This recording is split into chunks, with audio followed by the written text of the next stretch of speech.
je vous ai présenté à grands traits ma classe à la maison, le dispositif Ma classe à la maison. Donc on a créé un compte, on se connecte, hop. Je vous l'ai dit, je vous l'ai montré hier, il y a plusieurs cours qui sont disponibles. Là on est sur le niveau collège.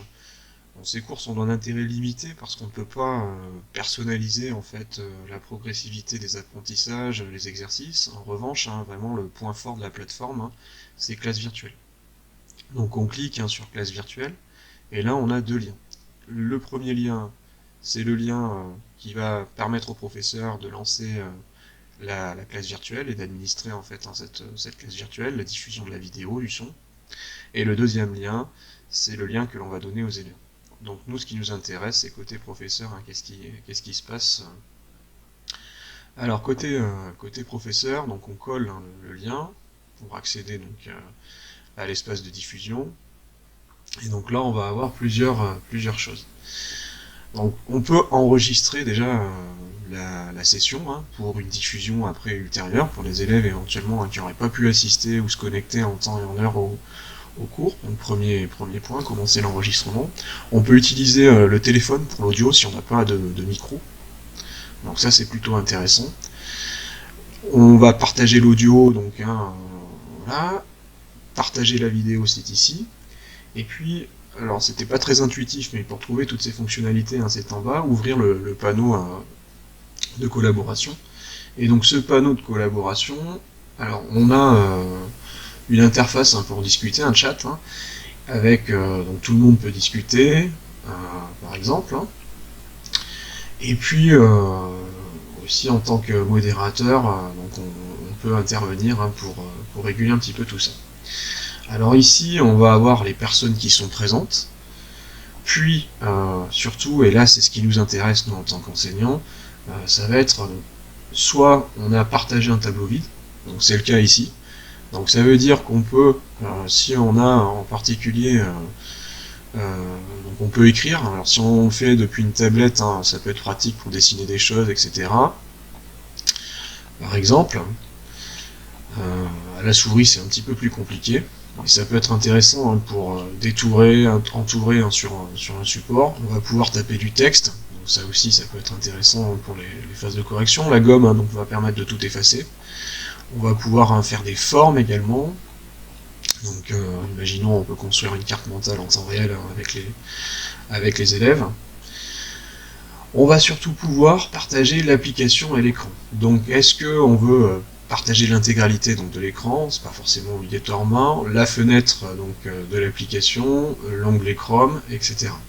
Alors, imaginons, je vais sur Geniali, par exemple, et je veux faire travailler mes élèves à partir du Geniali. Donc là, ça va être intéressant, parce que je vais pouvoir partager directement en fait le support, le Geniali. Ou un site internet également. Et donc, voilà, il faut que je revienne.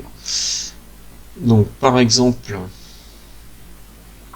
je sais pas moi, les espaces productifs, hop, voilà. Donc là, je reviens ici dans les outils de collaboration. Donc, je veux partager donc l'application. Donc fenêtre de l'application ou onglet Chrome. Donc là, je vais partager les espaces productifs version 2019. Et voilà, les élèves vont vraiment voir apparaître le Geniali.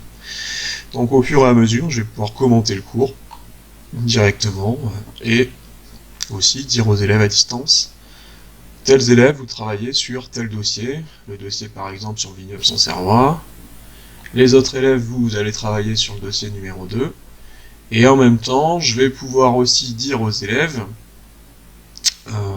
n'oubliez pas donc l'adresse, je reviens à mon tableau blanc, c'est là où par exemple, je vais leur dire, pour accéder directement donc au Geniali, l'adresse est la suivante, et donc là je vais coller mon texte, hop,